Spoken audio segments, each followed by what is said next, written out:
Hi, we are now on episode 37, page 110 of your Beowulf text. Please turn to 110. Get out your notes, your theme tracker, and your characteristics and conventions chart. When we left episode 36, Wiglaf and Beowulf were in the tower fighting the dragon. Beowulf had a resurgence of energy through Wiglaf's pep talk. He had struck the dragon. The dragon had retaliated, although, and drove its tusks into Beowulf's neck. And then, when Beowulf needed him most, Wiglaf showed his courage, his strength and skill, and the boldness he was born with. Ignoring the dragon's head, he helped his lord by striking lower down. The sword sank in, his hand was burned, but the shining blade had done its work. The dragon's belching flames began to flicker and die away. So what Wiglaf does is he reaches into almost the throat of the dragon and he cuts open the firebox that is in the dragon's neck. So with that, the dragon stops breathing fire, and Beowulf and Wiglaf can now go on the attack. And Beowulf drew his battle-sharp dagger. The blood-stained old king still knew what he was doing. Quickly, he cut the beast in half, slit it apart. It fell. Their courage had killed it. Two noble cousins had joined in the dragon's death. This episode, as with the previous episode, you should definitely track courage as a theme. You should also track identity. Yet what they did, all men must do when the time comes. But the triumph was the last Beowulf would ever earn, the end of greatness and life together. The wound in his neck began to swell and grow. He could feel something stirring, burning in his veins, a stinging venom, and knew the beast's fangs had left it. He fumbled along the wall, found a slab of stone, and dropped down. Above him, he saw huge stone arches and heavy posts holding up the roof of the giant hall. So if you did not know, dragons' tusks are poisonous.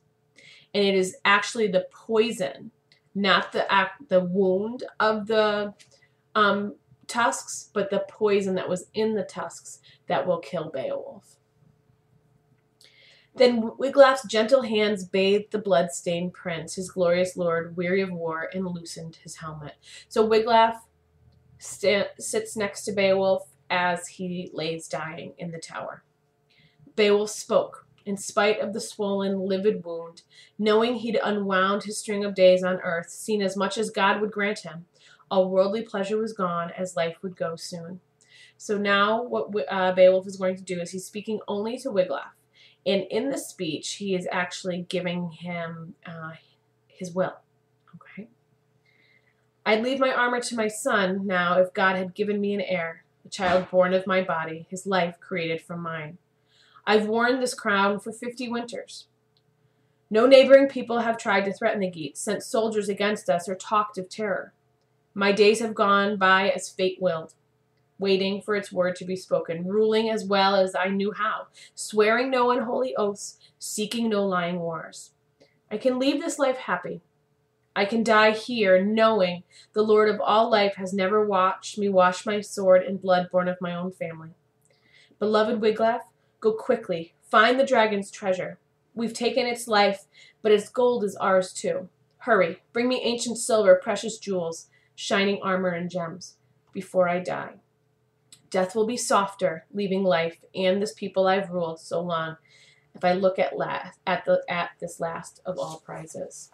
So a couple of other themes there as well. The theme of wealth. Beowulf wants, his dying wish is really to see the treasure that he essentially fought for in fighting the dragon. He also says that this is God's will. So under your religion theme, you should talk about that Beowulf, although brave and fought in this battle and kills the dragon, it is God's will that Beowulf dies at this moment. He can die happy because he shaped his identity into being a good leader and a good person. He's never killed anybody in his family. He's never gone to war when he shouldn't have. He is a true ruler and warrior. Unfortunately, he doesn't have any heirs to the throne. I want you to think about that going forward. Can you make a prediction about who will become Beowulf's heir, hence turning into the king of Geatland?